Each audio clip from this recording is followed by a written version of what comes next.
नमस्कार, मी अक्षय पुन्हा एकदा तुम्हा सर्वांचं एडीएन बातमीपत्रात मनपूर्वक स्वागत करतोय। आज दिवसभरात घडलेल्या संपूर्ण घटनांचा आढावा आपल्याला घ्यायचाच आहे, परंतु त्या अगोदर नजर टाकूया आज दिवसभरात घडलेल्या काही महत्त्वाच्या आणि ठळक घडामोडींवरती। महायुतीच्या जागा वाटपाची बैठक 6 तास चालली। यादी तयार करून वरिष्ठांना पाठवण्यात आली, मात्र तिढा काही सुटला नाही। तर नाताळाची सुट्टी व शैक्षणिक सहलीमुळे वेरुळ लेणी हाऊसफुल। 3 दिवस लगातार सुट्टी आल्याने पर्यटकांची तुफान गर्दी। आता बघूया सविस्तर बातम्या। जागा वाटपाची बैठक संपली। जागा वाटपाच्या बैठकीत अखेर यादी तयार करून वरिष्ठांना पाठवण्यात आली असून 5-6 जागांवरती एकमत होणं बाकी असून आता पुढील खलबते मुंबईत होणार असल्याचे संकेत प्रवक्ता संजय शिरसाट यांनी शनिवारी दिले आहेत। संभाजीनगर महानगरपालिकेच्या हेतू संदर्भामध्ये आमची सर्व मॅरेथॉन चर्चा ज्याला म्हणता येईल ती आमची झाली। बहुतेक जागेवर आमचं एकमत झालेलं आहे। ज्या 5-6 जागा 7-8 जागेवर जे काही डिस्प्यूट थोडासा भोगवत आहे त्या संदर्भामध्ये अतुल सावे असतील, डॉक्टर करडा असतील, केनेकर असतील, शितोळे असतील, त्यांची टीम आणि आमच्यातर्फे भुमरे साहेब आहेत, मी आहे, राजेंद्र जंजाळ आहेत, तनवानी आहेत, विकास जैन आहेत आणि आमचे पारकर जी आहेत मुंबईचे आमचे निरीक्षक, या सर्वांनी मिळून आम्ही चर्चा केलेली आहे। ऋषिकेश जायस्वाल आहे। हा जो काही थोडा डिस्प्यूटचा जो भाग आहे तर त्यांनी आम्ही दोघांनी असं ठरवलं की ही चर्चा आपण त्याच्यावर निर्णय घेण्यापेक्षा वरिष्ठांनी त्याच्यावर निर्णय घ्यावा, म्हणून बावनकुळे साहेबांना सुद्धा ती यादी पाठवण्यात आलेली आहे, एकनाथ शिंदे साहेबांनाही पाठवण्यात आलेली आहे आणि सीएम साहेबांना सुद्धा पाठवण्यात आलेली। म्हणून आता याच्यावर निर्णय हा जवळपास अर्धा-पाऊण तासामध्ये आम्हाला येईल अशी आम्हाला अपेक्षा आहे आणि तासभरानंतर जो काही निर्णय येईल मला वाटतं जर पॉझिटिव्ह येईल अशी आम्हाला अपेक्षा आहे, कारण की ह्या शहरामध्ये आम्हाला युतीमध्येच निवडणुका लढायचा आहे हा आमच्या दोन्ही पक्षाचा आग्रह आहे आणि म्हणून असलेला किरकोळ वाद कसा मिटेल याचा प्रयत्न आम्ही सर्व दोन्ही बाजूंनी करत आहोत। वाटतं हा निर्णय झाल्यानंतर तास-दीड तासामध्ये आम्ही हे सगळं निर्णय जाहीर करू। म्हणजे आता या क्षणाला युती झालेली नाही, तासाभरानंतर युती होईल। या क्षणाला नाही झालेली, या क्षणावर जे काही डिस्प्यूट आहे त्या डिस्प्यूट आम्ही वर पाठवलेलं आहे आणि तास-दीड तासामध्ये त्याचा निर्णय अपेक्षित आहे। जागा वाटपाची बैठक 6 तास चालली। जागा वाटपासाठी 2 याद्या तयार करून यादी तयार करून वरिष्ठांना पाठवण्यात आली। किती जागा ठरल्या हे सांगू शकत नाही असं मत जिल्हाध्यक्ष राजेंद्र जंजाळ यांनी मांडलंय। शिवसेना भारतीय जनता पार्टी म्हणून ही जी नैसर्गिक युती होती त्या युतीमध्येच छत्रपती संभाजीनगर महापालिका लढवण्याचे वरिष्ठांचे आदेश होते आणि त्या आदेशाच्या दृष्टीने आम्ही 3-4 बैठका या ठिकाणी केलेल्या आहे। आज भारतीय जनता पार्टी आणि शिवसेना दोन्ही पक्षाच्या संभाव्य वार्डाची आणि उमेदवाराच्या याद्या बनवण्यात आलेल्या आहे। दोन्ही याद्या वरिष्ठाकडे पाठवल्या जातील। आज संध्याकाळपर्यंत वरिष्ठाकडून आम्हाला आमचे वरिष्ठ आणि भारतीय जनता पार्टीचे त्यांचे वरिष्ठ या दोन्ही याद्यावर अप्रूव्हल देतील आणि त्याच्यानंतर आम्ही महायुतीची एकत्रपणे बैठक घेऊन जागा उमेदवार सगळं म्हणजे आकडा आता सांगणं योग्य होणार नाही। जोपर्यंत वरिष्ठ त्या आकड्याला मान्यता देत नाही तोपर्यंत आकडा आता सांगणं योग्य आहे की आता या बैठकीत युतीचा निर्णय झालाय की आणखी बैठक? युतीचा निर्णय झालेलाच आहे। आता फायनल जागा वाटपचा आकडा आम्ही तयार केलेला आहे आणि तो आम्ही एकमेकाशी अदलाबदल केलेला आहे। आम्ही तो आमच्या वरिष्ठाकडे, हे लोक त्यांच्या वरिष्ठाकडे पाठवतील आणि वरिष्ठाकडून जे काही आदेश येतील त्याप्रमाणे संध्याकाळी प्रेस घेऊन महायुतीची जी काही बाजू असेल ती घोषणा करण्यात। भाजपा शिवसेना जागा वाटपाचा तिढा कायम असला तरी स्थानिक नेत्यांनी यावरती युती झाली इतकंच सांगितलंय। असंच आमदार संजय केनेकर यांनी देखील सांगितलं। आज भारतीय जनता पार्टी आणि शिवसेना महायुतीची आज समन्वयाची परिपूर्ण अशी बैठक झाली। निश्चितपणे दोन्ही बाजूनी, दोन्ही कोर टीमनी आपल्या प्रभागाच्या रचनेनुसार, पक्षाच्या रचनेनुसार सर्व मांडणी झाली। निश्चितपणे सकारात्मक चर्चा या बैठकीत झाली। या बैठकीत दोन्ही पक्षांकडे जे जे प्रभाग आहे त्या प्रभागाची सुद्धा मुद्देसूद मांडणी होऊन खऱ्या अर्थाने ते दोन्ही कागद वरिष्ठांकडे पाठवल्यानंतरच ती युतीची घोषणा होईल. निश्चितपणे परिपूर्णताकडे युतीची वाटचाल झालेली आहे. आता वरिष्ठ काय निर्णय घेतील ते निर्णय घोषित करण्याचे आम्हाला काही परवानगी नाही. आता या क्षणाला युती म्हणजे या क्षणाची युती आम्ही परिपूर्णतेकडे पोहोचलो आहोत. ती कागदपत्रे सर्व वरिष्ठांकडे पोहोचतील. वंदे भारत रेल्वेच्या जेवणात केस आल्याची तक्रार एका प्रवाशाने केली असून त्याने जेवण आणि त्याच्या मागणीवरती व्हिडिओ व्हायरल करत संताप व्यक्त केलाय. सर नमस्कार, मी मुंबई जालना वंदे भारतमध्ये प्रवास करतो. सध्या ट्रेनमध्ये आहे. दुसरी गोष्ट जेवणावरती बाण निघाला, डबल बाण दोनदा निघाला. आपण पहिली बातमी छापली होती, डबल ते बघा केस, हे बघा केस. मी त्यांना म्हणलो आहे तुम्ही लॅबोरेटरीमध्ये जा, स्वतःचा केस आहे की माझा दुसऱ्याचा केस आहे, तुम्ही लॅबोरेटरीमध्ये चेक करा. हे अवघड काम झालं आहे वंदे भारतचं बनी कार्यभार झालेला आहे. व्हिडिओ चालू केलं. दुसरी माझी कंप्लेंट आहे वंदे भारतची. दोनदा केस निघाले एक आठवड्यात. हे सर होते माझ्यासोबत, हे सर होते पहिल्यांदा जे कंप्लेंट घेतली होती. आता हे टी साहेब आहे, त्यांच्यानंतर ते पुढाकार घेणार आहे. सर काय आहे तुमचा विषय? तुम्ही काय म्हणणार आहे? संतोष जोशी साहेब, मी मॅनेजरकडे ते देऊन टाकेन. मॅनेजर जो कॅन्टीनचा आहे त्याच्याकडे उचित कारवाई होईल. विजय कारवाई कधीपर्यंत होईल याच्यावर? दोनदा या आठवड्यात झालेला आहे. मॅनेजरकडे दिलेलं आहे आयसीटी मॅनेजर तुम्हीकडे दिलेला आहे. हाँ त्यांच्याकडे सुपूर्द केलं. सर हम लोग कंप्लेन को सर इशू करते हैं, फॉरवर्डिंग करते हैं बेस किचन में, बेस किचन अपने अनुसार से इन्फॉर्मेशन आता है. ओके, दे दो. शहरवासियांना एक सुवर्ण संधी. तुम्ही एखादा व्यवसाय करताय का? मग एडियन वरती जाहिरात करा आणि मिळवा व्यवसायात मोठा फायदा. तर वाट कसली बघत आहात? आताच खाली दिसत असलेल्या नंबरवरती संपर्क साधा. आपल्याला अजूनही काही बातम्यांचा आढावा घ्यायचा आहे, परंतु इथे वेळ झाली आहे एका छोट्याशा ब्रेकची. कुठे जाऊ नका, पाहत रहा एडियन न्यूज.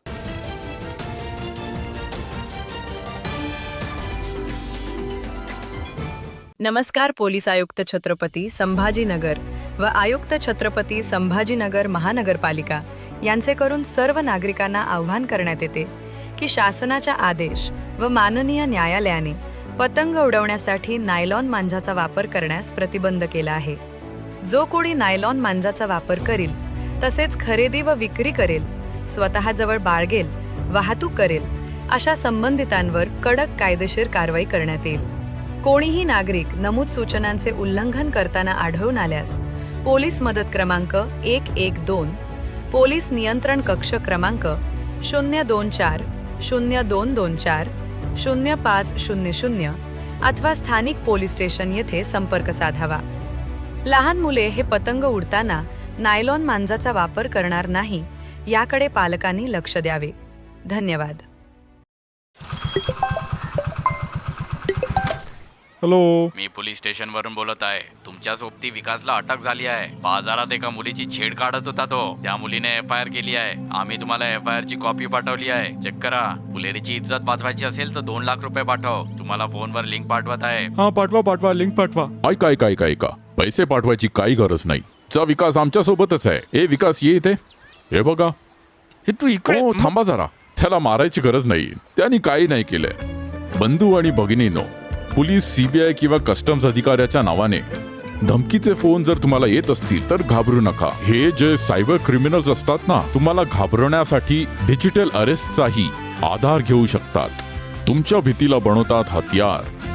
सायबर आरोपी करतात तुमच्यावर वार. अशी घटना घडल्यास त्वरित 1930 वर तुम्ही कॉल करू शकता किंवा cybercrime.gov.in वर रजिस्टर करा. अनेकांच्या मनात स्वप्न असते की देशाची सेवा करायची, परंतु काही लोकच योग्य प्रशिक्षण घेऊन ते वास्तवात पूर्ण करतात. वास्तविक सैनिक बनणे सोपं काम नाही, कारण प्रशिक्षणाच्या मैदानापासून ते युद्धाच्या रणांगणापर्यंत प्रत्येक क्षण संघर्षमय असतो.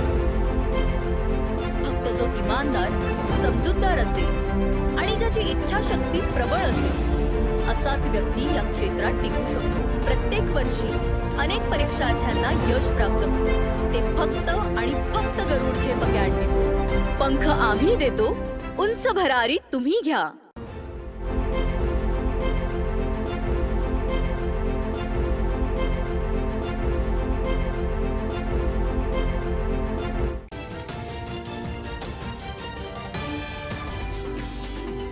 ब्रेकनंतर पुन्हा एकदा स्वागत. आपण बघत आहात एडीएन बातमीपत्र.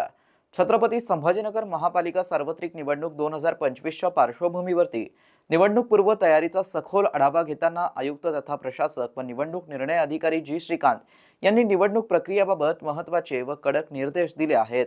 निवडणूक प्रचारादरम्यान कोणत्याही राजकीय पक्षाला किंवा उमेदवाराला शहरातील एकाच मैदान, सभागृह किंवा सभास्थळ सलग 8 ते 10 दिवस आरक्षित ठेवण्याची परवानगी दिली जाणार नाही, असं त्यांनी स्पष्ट केलं. निवडणूक प्रक्रियेत सर्व राजकीय पक्ष व उमेदवारांना प्रचारासाठी समान संधी मिळणं हा लोकशाहीचा मूलभूत सिद्धांत असून त्याची काटेकोर अंमलबजावणी प्रशासनाकडून केली जाईल, असंही त्यांनी नमूद केलं. राज्य निवडणूक आयोगाने महापालिका सार्वत्रिक निवडणूक 2025चा कार्यक्रम जाहीर केला. येत्या 15 जानेवारी रोजी मतदान होणार आहे.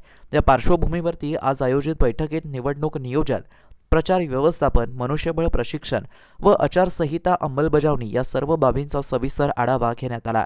प्रचारासाठी वापरण्यात येणारी शासकीय, निमशासकीय तसेच खासगी मैदान, सभागृह व इतर सार्वजनिक स्थळे कोणत्याही एका पक्षाच्या ताब्यात दीर्घकाळ राहणार नाही, याची विशेष खबरदारी घेण्याचे निर्देश श्रीकांत यांनी संबंधित अधिकाऱ्यांना दिले. एखाद्या स्थळासाठी एकाच वेळी 2 किंवा अधिक पक्षांचे अर्ज प्राप्त झाल्यास प्रथम अर्ज दाखल केलेल्या पक्षास किंवा उमेदवारास प्राधान्य द्यावं, असेही त्यांनी स्पष्ट केलं. यावेळी प्रत्येक नवनिवडणूक निर्णय अधिकारी यांच्या कार्यालयांमधील उपलब्ध सोयीसुविधांचा सहाय्यक निवडणूक निर्णय अधिकारी यांच्या माध्यमातून आढावा घेण्यात आला.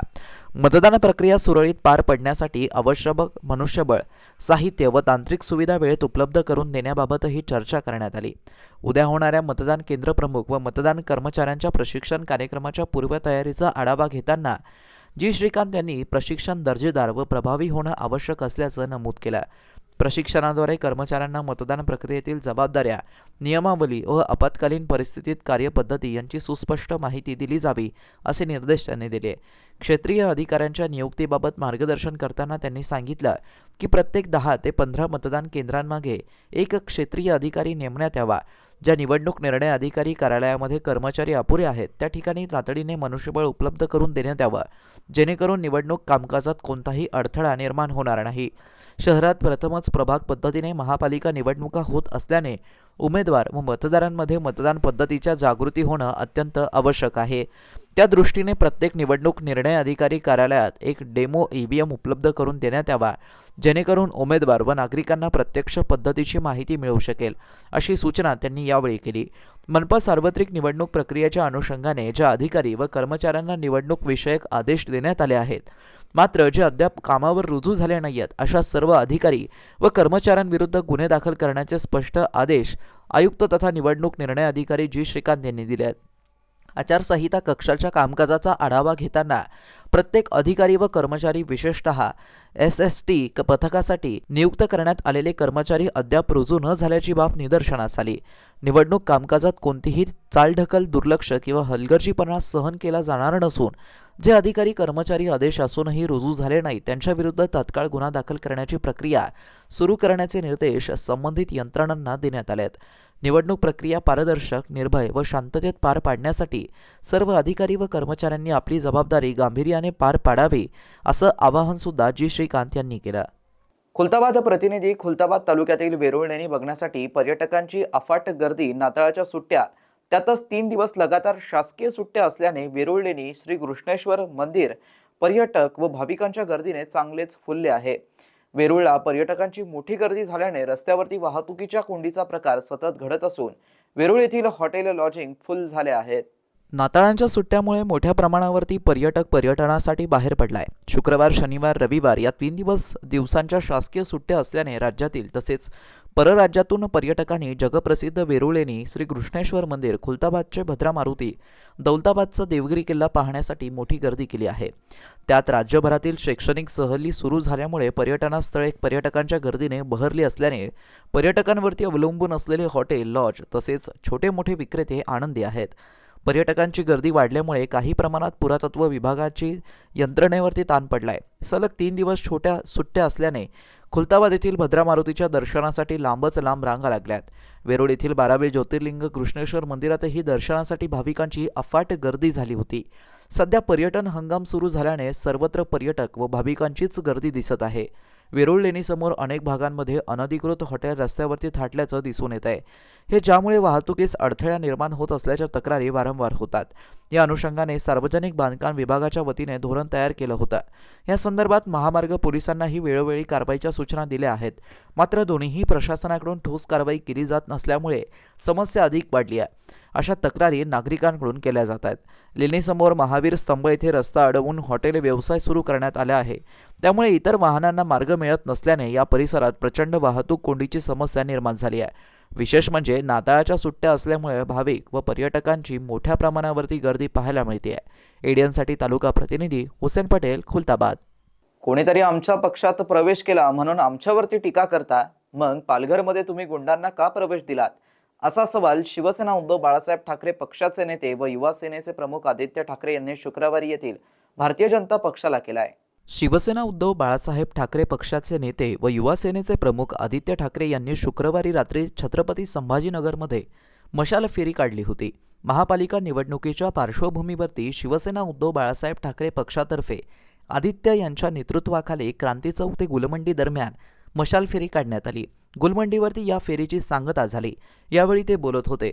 पक्षाचे नेते चंद्रकांत खैरे, अंबादास दानवे, संपर्क प्रमुख विनोद घोसाळकर, उपनेते सुभाष पाटील यावेळी उपस्थित होते.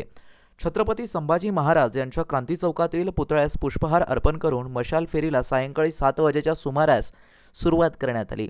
अजबनगर, नूतन कॉलनी, पैठण गेट, टिळक पथमार्गे मशाल फेरी गुलमंडीवरती पोहोचली. या फेरीमध्ये पक्षाचे पदाधिकारी, कार्यकर्ते, इच्छुक उमेदवार व त्यांचे समर्थक मोठ्या संख्येने सहभागी झाले होते. शहराचे पहिले नगराध्यक्ष द्वारकादास पटेल यांच्या गुलमंडी चौकातील पुतळ्याला आदित्य यांनी सर्वप्रथम अभिवादन केलं. गुलमंडीवरील छोटेखानी सभा संपल्यानंतर आदित्य ठाकरे छत्रपती संभाजीनगरचे ग्रामदैवत असलेल्या संस्थान गणपती मंदिरात गेले. या ठिकाणी त्यांनी गणपतीचं दर्शन घेतलं व निवडणुकीच्या प्रचाराचा नारळ फोडला. यावेळी चंद्रकांत खैरे, अंबादास दानवे, विनोद घोसाळकर यांच्यासह प्रमुख नेते उपस्थित होते.